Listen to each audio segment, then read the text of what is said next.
Bonjour à tous et à toutes. Soyez les bienvenus sur la plateforme francophone de l'église Destiny Church. Mon nom est Jourdan Kawamyoko. Je vous exhorte à suivre la suite de notre enseignement sur la grâce astronomique et je reviendrai vers vous après ce message. Soyez bénis. Bonjour, bien-aimés dans le Seigneur, et bienvenue sur la plateforme francophone de l'église Destiny Church.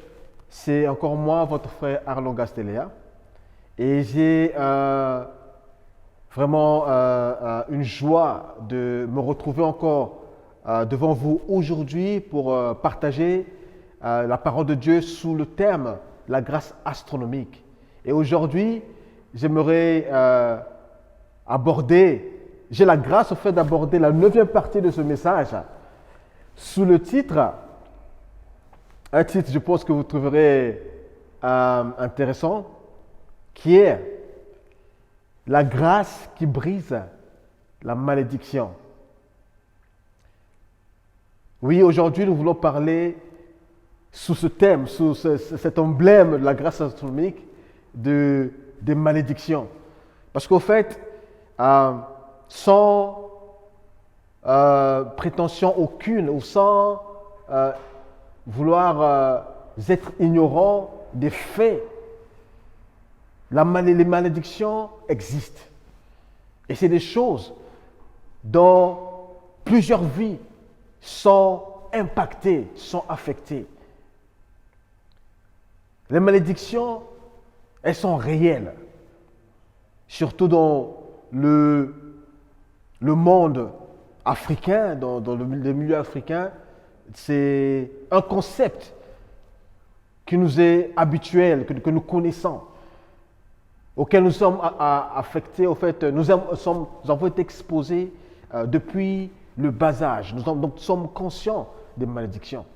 Et non pas seulement dans le monde africain, mais aussi partout. C'est une réalité qui affecte toute l'humanité. Alors, je voudrais commencer mon message aujourd'hui avec 2 déclarations. La première, elle se trouve dans Osée 4, 6. En fait, ce sont des passages que nous connaissons, mais j'aimerais les utiliser aujourd'hui comme des déclarations. Donc, Osée 4, 6 dit « Mon peuple périt par manque de connaissance ». D'autres versions diront « Mon peuple est détruit parce qu'il manque de la connaissance ». Alors, nous posons parfois la question de savoir quel genre de connaissance, de quel genre de connaissance ce verset peut-il faire allusion? Je dirais premièrement, par exemple, la connaissance de Dieu. Parce que beaucoup d'enfants de Dieu ne connaissent pas leur Dieu. Et c'est un fait. Il y a aussi la connaissance de qui Dieu est. Qui il est pour nous et qui nous sommes pour lui. Ce manque de connaissance impacte nos vies. Il y a aussi, je dirais, la connaissance de qui nous sommes en Christ et de ce que nous avons reçu en lui. Ces 3 aspects de manque de connaissance, je vous assure, impactent nos vies et nous allons le voir lors de ce message.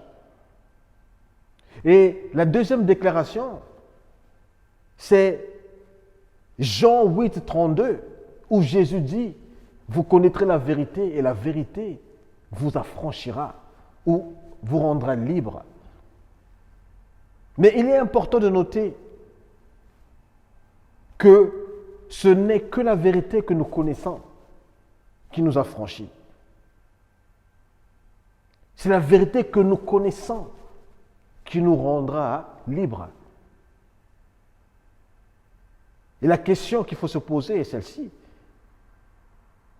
Et celle que nous ne connaissons pas, Qu'en est-il de la vérité que nous ne connaissons pas? Que fait-elle? Mes chers frères et sœurs, la vérité que nous ne connaissons pas nous esclavage. La vérité que nous ne connaissons pas, elle nous tue.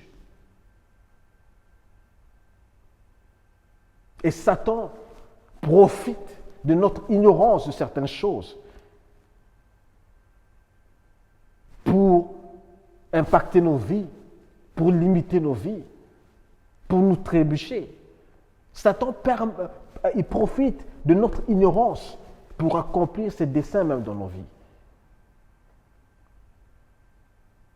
Mais gloire soit rendue à notre Dieu parce que nous connaîtrons la vérité et elle nous affranchira dans le nom de Jésus-Christ. Alors, selon le titre, nous sommes aujourd'hui, que ce soit dans le milieu chrétien et même dans nos cultures diverses, nous sommes conscients des malédictions. Et dans le milieu chrétien, il y a une dont on parle le plus souvent, c'est la malédiction généalogique, la malédiction familiale. Et c'est celle-là, on en parle souvent. Du genre, quelle est cette chose? Quelle est cette maladie? Quelle est cette situation qui revient tout le temps dans notre famille? C'est une question que j'aimerais bien que nous nous posons personnellement. Essayez d'observer. Parce que nous venons de dire que vous connaîtrez la vérité vous affranchira. Mais si nous ne la connaissons pas, comment nous affranchira-t-elle? Alors, nous sommes en train de parler de malédiction ici là. J'aimerais bien que chacun de nous, que vous, mes frères qui m'écoutez, vous asseyez et que vous regardez sur votre famille. Investiguez votre famille. Quelle est cette chose, quelle est cette situation qui semble se répéter dans votre famille? Qui a commencé dans la vie de vos grands-parents et qui continue dans votre vie aujourd'hui? Quelle est cette situation? Quelle est cette chose? Quelle est cette maladie pour certaines personnes? Dont meurt tout le monde, la majorité des personnes dans votre famille. Quel est ce trait qui a tendance à impacter négativement votre famille depuis des générations? C'est la première question.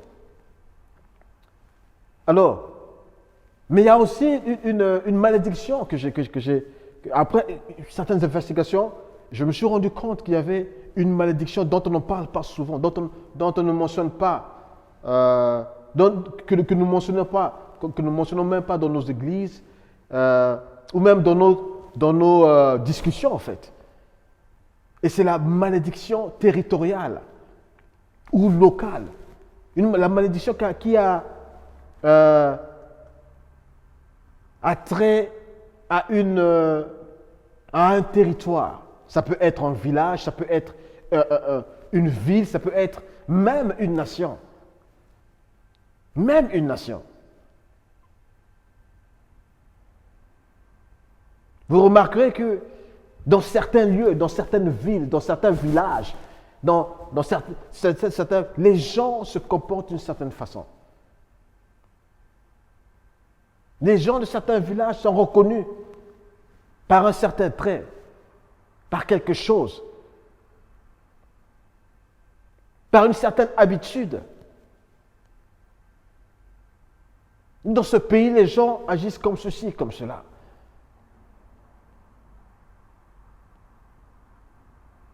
Dans ce village, tout le monde est alcoolique. Ou comme si il y a des choses.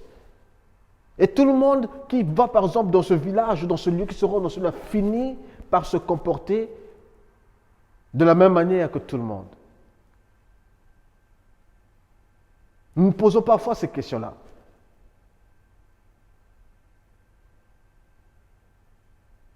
C'est parce que, des fois, nous n'approchons pas ces questions-là ou cette réalité avec le fait qu'il y aurait peut-être une malédiction en opération dans cette famille ou dans ce lieu, dans ce territoire.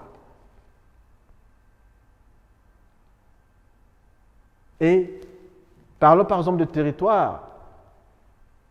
Je peux mentionner par exemple dans la Bible Sodome et Gomorrhe. Ces nations furent détruites à cause de la malédiction qu'il y avait, de tout ce qui se passait. Tout le monde qui allait finissait par se comporter comme le peuple de cette nation-là. Excepté Lot, le neveu d'Abraham, qui en fut secouru. Mais, plus loin, nous voyons que les habitudes apprises ou vues dans ces nations-là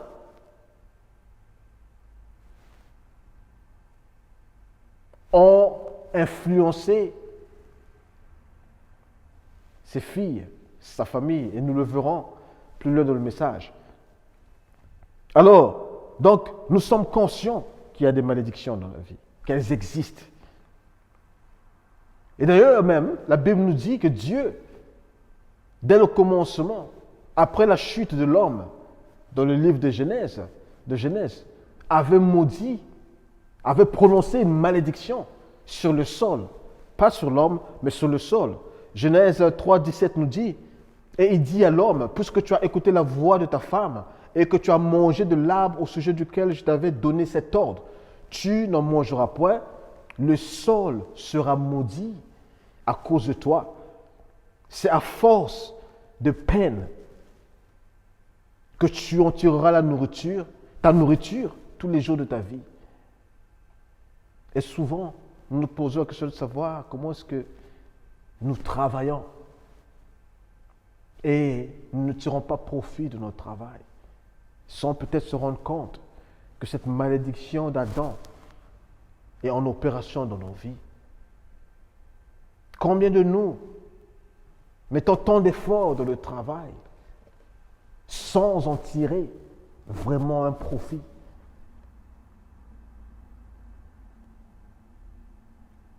Combien de nous ne profitons pas du fruit, à 100% du fruit de notre labeur? Combien de nous? Est-ce cette malédiction en opération? Ou quelque chose d'autre?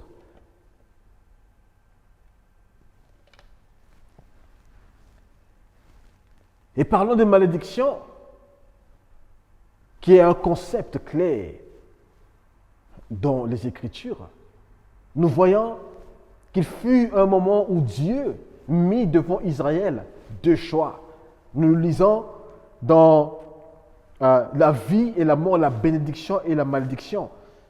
Nous lisons par exemple dans Deutéronome 27, de 11 à 26, et Deutéronome 28, de 15 à 68, Dieu liste les malédictions qui suivront le peuple d'Israël si ils n'obéissaient pas à sa voix. Dans Deutéronome 28, de 1 à 14, il liste les bénédictions qui les suivront si ils obéissent à sa voix. Et il leur dit dans Deutéronome 31, de 31 au verset 19, il dit « J'en prends aujourd'hui à témoin contre vous le ciel et la terre. J'ai mis devant toi la vie et la mort, la bénédiction et la malédiction. Choisis la vie afin que tu vives toi et ta postérité. Et je pense que le choix pour vous et moi est clair. Nous choisirons la bénédiction. Mais est-ce que, en ce temps-là, choisir la bénédiction signifiait continuer à poser des actes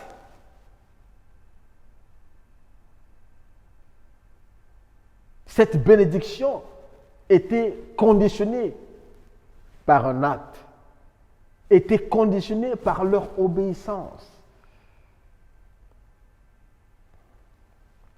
Alors, et comme j'ai dit, le titre de mon message aujourd'hui, c'est « La grâce qui brise la malédiction ». Que ce soit la malédiction dans nos vies familiales ou généalogiques, que ce soit la malédiction territoriale, que ce soit d'une ville ou d'une nation même, la grâce de Dieu est capable de briser cette malédiction. Nous avons dit que le passage clé de cet enseignement est Romains 5, verset 17. Mais aujourd'hui, nous voulons lire quelque part d'autre. Dans Galates 3, 10, nous lisons « Car tous ceux qui s'attachent aux œuvres de la loi sont sous la malédiction. Car il est écrit, maudit est quiconque n'observe pas tout ce qui est écrit dans le livre de la loi et ne le met pas en pratique. » Notez bien qu'il est dit tout ce qui est écrit, pas une portion, tout, sans exception aucune.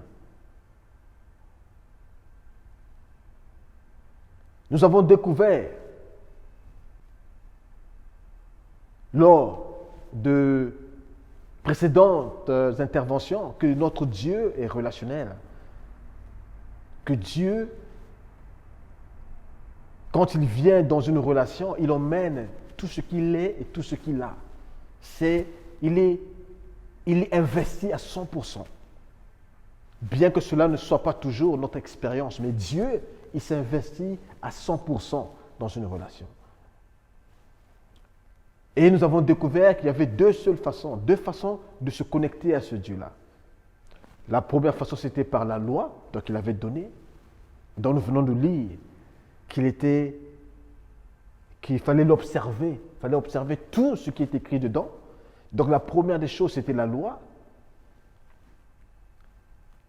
Malheureusement, nous avons découvert qu'il était impossible de garder la loi, d'observer tout ce qui était écrit, sans exception aucune.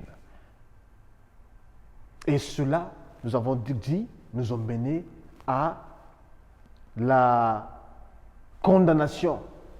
Après l'échec, plusieurs échecs de la vie de méritocratie, nous nous retrouvons dans la condamnation et notre vie est détournée de sa joie, de sa bénédiction, si je peux le dire. Et nous avons aussi vu que il y avait une deuxième façon. Dieu ayant su que nous serons incapables de garder la loi, il a mis à notre disposition la deuxième façon qui est par sa grâce. La grâce qui nous atteint par la personne de Jésus-Christ. Lorsque nous mettons notre foi en Christ, par sa grâce qui nous atteint lorsque nous abandonnons, nous renonçons à nos propres efforts et embrassons l'effort, pas l'effort, mais ce que Jésus-Christ a fait. Car lui, il a gardé la loi. Il a accompli la loi. Et lorsque nous mettons notre foi en lui, la grâce de Dieu vient dans nos vies. Sa justice nous est imputée, nous l'avons vu lors des précédentes interventions. Mais nous avons aussi fait le constat qui était celui-ci, que plusieurs personnes, après être venues à Christ par la foi, retournaient dans la loi, retournaient à vouloir plaire à Dieu par leurs propres efforts. Parce que malheureusement, dans nos églises, le message qui a pendant longtemps été prêché était celui de plaire à Dieu. Du genre, vous avez cru en Dieu, oui, d'accord. Mais pour que Dieu commence à vous utiliser comme ceci, comme cela, pour que Dieu commence à répondre à vos prières, vous devez jeûner comme ça. Nous avons appris beaucoup de choses qui, en fin de compte, au lieu de continuer par la grâce, ce message-là nous a conduits à commencer à faire des efforts personnels afin d'être acceptés par Dieu. Et malheureusement, notre résultat de ce message-là, c'est que nous nous retrouvons dans la condamnation. Et tellement que nous sommes condamnés, nous cherchons maintenant, nous faisons recours à une fausse apparence. Nous plaisons plus aux hommes. Nous paraissons d'une certaine façon pour être avalisés par les hommes, alors que dans nos cœurs et même dans nos vies, il n'y a pas le fruit d'une véritable repentance. Et aujourd'hui,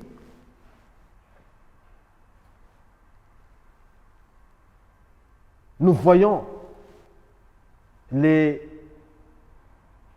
scandales qui se passent dans nos églises. Parce qu'au fait, les cœurs ne sont pas réellement repentis. Alors, mais depuis un certain temps, nous sommes en train d'apprendre sur la grâce permanente de Dieu qui ne dépend pas de nos efforts, de nos œuvres, mais qui dépend en fait car ce que nous la recevons, selon Romains 5, 13, qui dit « À ceux qui ont reçu l'abondance de la grâce et du don de la justice, régneront dans la vie par Jésus-Christ lui seul. » Dieu veut que nous recevons cette grâce. Le message de la grâce nous détourne de nos efforts et nous tourne plus vers ce que Dieu a fait pour nous par Jésus-Christ. À cause de ce que nous avons entendu, nous nous rendons compte qu'il est possible de s'éloigner de la grâce de Dieu. Et c'est ce que Galates, de toute façon, 5, 4 nous dit, nous l'avons vu la dernière fois. Vous êtes séparés de Christ, vous tous qui cherchez la justification par la loi, vous êtes déchus de la grâce. Mes frères et mes sœurs, donc il est possible de sortir de la grâce de Dieu, d'être déchu de la grâce de Dieu. Et j'avais expliqué la dernière fois que ce concept était lorsque nous ajoutons à la grâce nos propres efforts. Parce que cette marche de la foi en Christ est soit par la grâce de Dieu, soit par la loi. Pas un mélange de grâce et de loi. Ce message que nous avons longtemps écouté. Dès que nous ajoutons les œuvres, l'effort personnel à la grâce, nous sommes déchus de la grâce. Et que se passe-t-il lorsque nous sommes déchus de la grâce, mon frère et ma soeur? Et ça, je l'ai découvert, à ma grande surprise, pendant la préparation de ce message. Et j'espère que plusieurs de vous serez également étonnés. Qu'est-ce qui se passe lorsque nous sommes déchus de la grâce, devant ce que nous avons entendu, les choix qui nous ont été donnés par Dieu, ou que Dieu avait donné à Israël, dans Deutéronome 31. Je mets devant toi la vie et la mort, la bénédiction et la malédiction. Mon frère et ma soeur, la mauvaise nouvelle est celle-ci. Lorsque nous sommes déchus de la grâce, nous repartons dans la malédiction. Car nous avons lu que maudit est quiconque qui n'accomplit pas tout ce qui est écrit dans le livre de la loi. Dès que nous sommes déchus de la grâce, nous repartons sous la loi. Et lorsque nous repartons sous la loi, étant incapables d'observer tout ce qui est écrit dans le livre de la loi, les malédictions citées dans Deutéronome 27 et Deutéronome 28 deviennent notre portion. Il n'y a pas de terrain neutre. Soit vous êtes dans la vie, ou soit vous êtes dans la mort, dans la malédiction. Soit vous êtes dans la bénédiction, ou soit vous êtes dans la malédiction. Il n'y a pas un terrain neutre, malheureusement pour vous et pour moi, mes frères et sœurs. Dès que j'ai appris ça, j'ai pris des mesures. Et je continuerai à prendre des mesures, à veiller à ce que je demeure dans la grâce de Dieu, afin que la bénédiction soit toujours ma portion dans le nom de Jésus-Christ. Et je vous le souhaite également à vous, mon frère et ma sœur. Alors, pendant trop longtemps, dans les églises, nous avons prêché des messages qui, un mélange en fait de grâce et de loi, qui en fin de compte nous a déchus de la grâce de Dieu sans nous en rendre compte. Pendant longtemps, nous souffrons les conséquences même du péché d'Adam. Nous travaillons et nous ne recevons pas, nous ne jouissons vraiment pas du fruit de notre travail. Et tout cela parce que nous sommes ignorants de la présence d'une certaine malédiction dans nos vies, d'une certaine malédiction en opération. Mais aujourd'hui, nous disons que cela s'arrête dans le nom de Jésus-Christ. Car nous ne sommes plus sous la malédiction, mais sous la bénédiction d'Abraham en Jésus-Christ. Et c'est l'évangile de la grâce de Dieu qui a la capacité de briser toutes sortes de malédictions, que ce soit dans nos vies, que ce soit dans nos cités et même dans nos nations. Si les personnes en autorité reçoivent cette grâce par la personne de Jésus-Christ et commencent à opérer par sa puissance. Parce que si les personnes en autorité reçoivent la grâce de Jésus-Christ et commencent à opérer par sa puissance, les choses changeront dans nos nations. Elles changeront. Pendant trop longtemps, l'Église nous a prêché des messages qui pointent plus vers l'effort personnel que vers ce que Dieu a fait pour nous par la personne de Jésus-Christ. Et nous nous étonnons parfois des scandales aujourd'hui dans nos églises. Parce que les gens ne produisent pas les fruits de la repentance, mais plus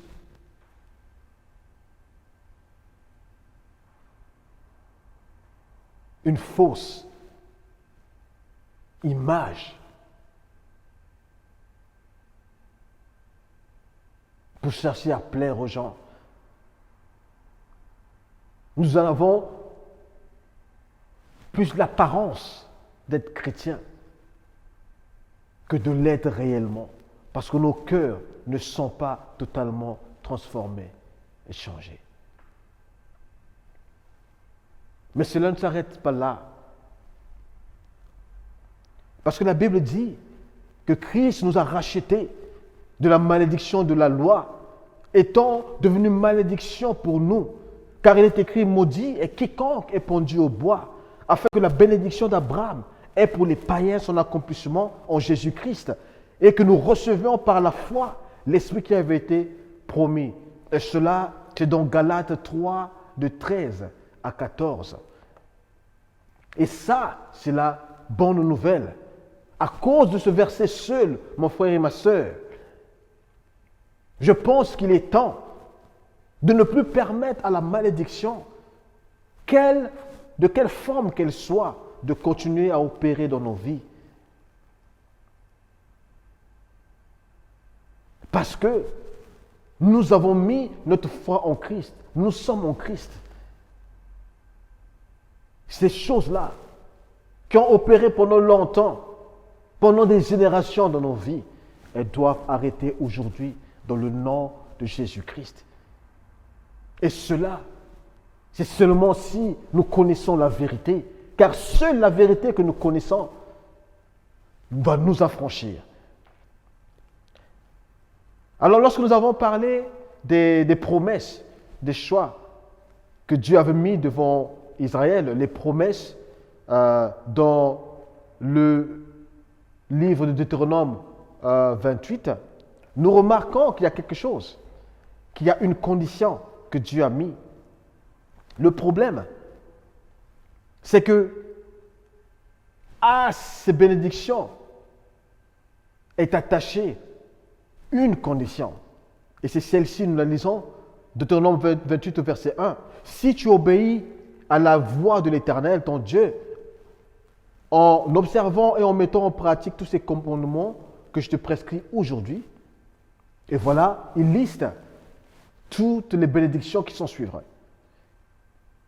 Mais cela ne s'arrête pas là, parce qu'à la fin de ces bénédictions, il conclut au verset 14 en disant, « Lorsque tu obéiras aux commandements de l'Éternel ton Dieu, que je te prescris aujourd'hui, lorsque tu les observeras et les mettras en pratique, et que tu ne te détourneras ni à droite ni à gauche de tous les commandements. » Alors ne pouvons donc nous pas recevoir ces bénédictions par rapport à notre incapacité à garder la loi, parce que nous sommes incapables de garder la loi. Et donc, ne serons-nous donc pas bénis parce que nous sommes incapables. Mon frère et ma soeur, voici la bonne nouvelle. Nous pouvons recevoir les bénédictions de Dieu. Pourquoi? Parce que nous devons comprendre une chose. C'est que, premièrement, nous ne sommes plus dans l'Ancien Testament, mais dans le Nouveau Testament. Et deux, nous avons mis notre foi en Jésus-Christ, qui lui a gardé, observé et accompli toute la loi. Il a rempli la condition pour que ces bénédictions-là viennent dans nos vies. Et parce que nous sommes en Christ, la Bible dit, et donc, avec sa justice, nous sommes en Christ, sa justice nous est imputée. Sa justice envers la loi nous est imputée parce que nous avons mis notre foi en Jésus-Christ. Et donc, revenons à Romains 5, au verset 17. Donc, avec l'abondance de la grâce et le don de la justice, les deux combinés, nous pouvons régner dans la vie par Jésus-Christ lui seul. Avec ce don de la justice, nous pouvons recevoir les bénédictions de Deutéronome 28 parce que lui, il a observé et accompli la loi. Il a rempli toute la demande, toute la condition. Alléluia. Donc ce n'est pas par rapport à notre incapacité, mais par rapport à sa capacité à garder la loi. Je suis en Christ. Et dans les épîtres aux Éphésiens, au chapitre 1, verset 3, il est écrit « Béni soit le Père de notre Seigneur Jésus-Christ, qui nous a bénis de toute bénédiction spirituelle dans les lieux célestes en Christ. » Pourquoi? Parce que selon Galates 3, 10, à la croix, Jésus-Christ a pris sur lui toute malédiction. Quand il a été crucifié, la malédiction a été crucifiée avec lui. Quand il a été enseveli, la malédiction a été ensevelie avec lui dans le corps du péché qui la contenait. Mais quand il est ressuscité dans la gloire, dans la bénédiction, avec un corps nouveau, dépouillé de toute malédiction. Il nous a ressuscités avec Christ. Christ a laissé la malédiction dans le tombeau. Et dans le même épître, il nous est dit au chapitre 2, de versets 5 à 4, « Mais Dieu qui est riche en miséricorde, à cause du grand amour dont tu nous as aimés, nous qui étions morts dans nos offenses, nous a rendus vivants avec Christ. » C'est par la grâce que nous sommes sauvés. Il nous a ressuscités ensemble et nous a fait asseoir ensemble dans les lieux célestes en Christ. Mes frères et mes sœurs, vous connaîtrez la vérité et la vérité vous affranchira. Nous sommes ressuscités dans la bénédiction en Jésus-Christ et non dans la malédiction. Ainsi aujourd'hui je prie dans le nom de Jésus-Christ que l'Éternel qui confirme la parole de son serviteur et qui accomplit ce que prédisent ses envoyés, nous commandons l'arrêt de toutes sortes d'opérations et de manifestations de la malédiction dans nos vies, dans le nom de Jésus-Christ. Que cela cesse dès aujourd'hui parce que nous connaissons la vérité aujourd'hui. Et Jésus a dit, elle nous affranchira. Et mon frère et ma sœur, que cela vous affranchisse aujourd'hui dans le nom de Jésus-Christ. Vous savez, il y a une belle histoire dans la Bible. Une histoire dans laquelle nous voyons comment est-ce que la grâce de Dieu brise la malédiction généalogique et territoriale.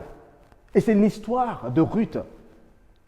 La Bible dit, dans le livre de Ruth, vous le lirez, qu'il y avait une famine à Bethléem et un homme au nom d'Elimelech prit sa femme Naomi et ses deux fils, Machlon et Kijlon, et alla demeurer dans le pays de Moab. Or, il s'avère que Moab, ce pays-là, donc dont les habitants étaient les Moabites, les Moabites étaient un peuple qui était né de la relation incestueuse de Lot et de ses filles. C'est comme je l'avais dit, que le comportement, que ce que ces enfants-là avaient vu à Sodome et Gomorrhe, les avait suivis. Parce que qu'est-ce qu'ils ont fait? Ils ont enivré leur père et couché avec leur père. Et suite à cet inceste, sont nés les Moabites.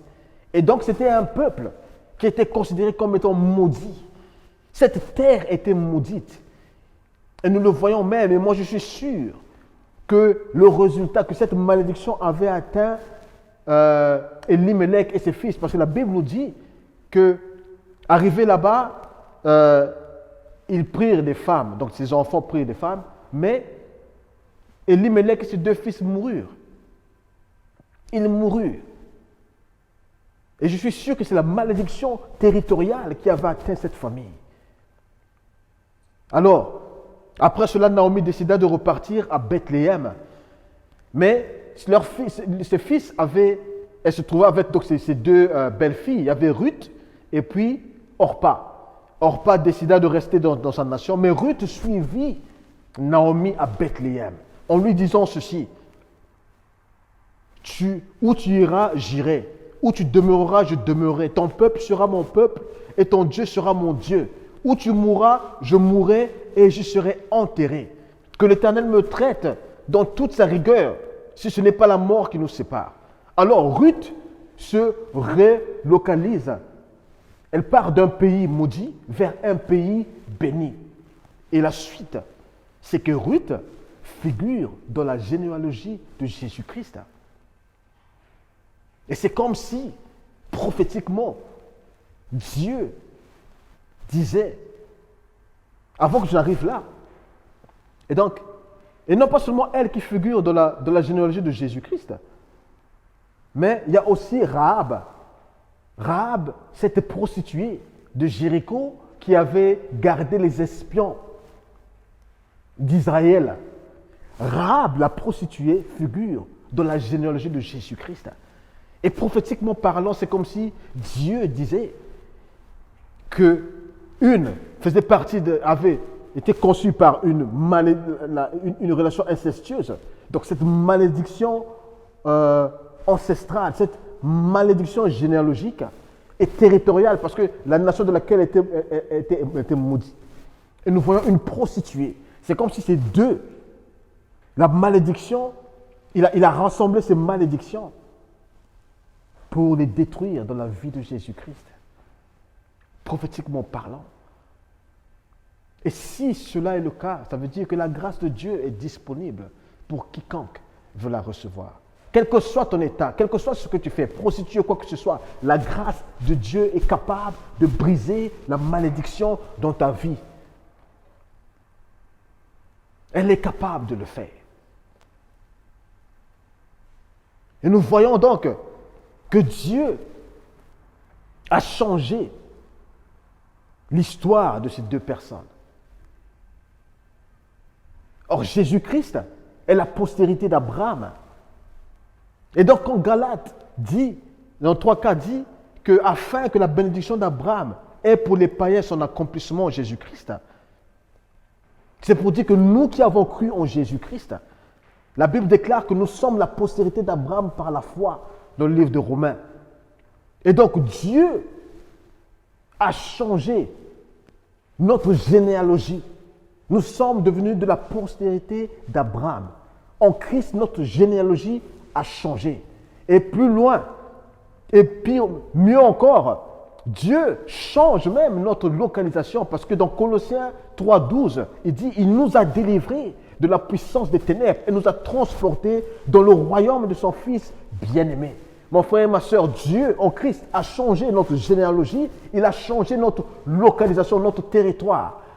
Nous sommes du royaume de Dieu et le royaume dans lequel nous appartenons est un royaume de bénédiction et non de malédiction. Voilà pourquoi je déclare aujourd'hui qu'il est temps, mon frère et ma soeur, de mettre fin à cette ignorance, l'ignorance de ces choses, et de commencer à réclamer ce que nous connaissons nous appartenir et que Dieu nous a donné par sa grâce dans le nom de Jésus-Christ.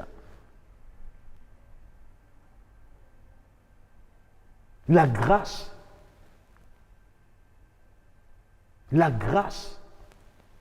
qui détruit la malédiction. C'est le temps de connaître la vérité et d'être affranchi. Mon frère et ma soeur, j'espère que vous avez été bénis par ce message. Mais j'interpelle ceux qui n'ont pas encore reçu Jésus-Christ dans leur vie. Parce que cette grâce qui brise la malédiction n'est que disponible dans la personne de Jésus-Christ. Et récemment, j'ai été béni par ce que mon frère Yannick avait dit. Il avait dit, refuser Christ, c'est l'avoir comme juge. Mais l'accepter, c'est l'avoir comme avocat le jour du jugement. Mon frère et ma soeur, qui veux-tu que Jésus-Christ soit pour toi le jour du jugement? Aujourd'hui, l'opportunité était accordée aujourd'hui de le recevoir comme étant Seigneur et Sauveur personnel pour qu'il soit ton avocat ce jour-là. Alors prie avec moi. Seigneur, je viens devant toi aujourd'hui, reconnaissant que je suis pécheur. Et qu'en toi, j'ai la capacité de devenir enfant de Dieu et voir cette grâce opérer dans ma vie afin que je sois libre de toute malédiction généalogique et même territoriale. Je te reçois aujourd'hui comme étant mon Seigneur et Sauveur personnel. Et je crois qu'en ce jour-là, Seigneur, tu seras mon avocat et non mon juge. Merci de m'accepter dans ta famille et de me compter parmi les enfants de Dieu.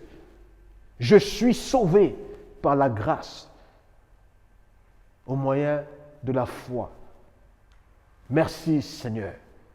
Mon frère et ma soeur, si vous avez fait cette prière, faites-le nous savoir à l'adresse qui s'affiche en dessous et nous vous répondrons.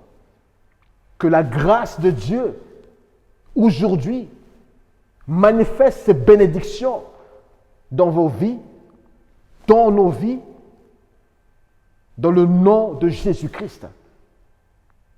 Soyez bénis. Je vous retrouve à la prochaine édition. Amen. Peuple de Dieu, j'espère que vous étiez touchés par ce message prêché par le frère Arlan. Si vous étiez touchés par cette prière du salut, nous vous demandons de nous contacter à l'adresse suivante et nous vous répondrons. Restez bénis, à nous revoir à la prochaine fois.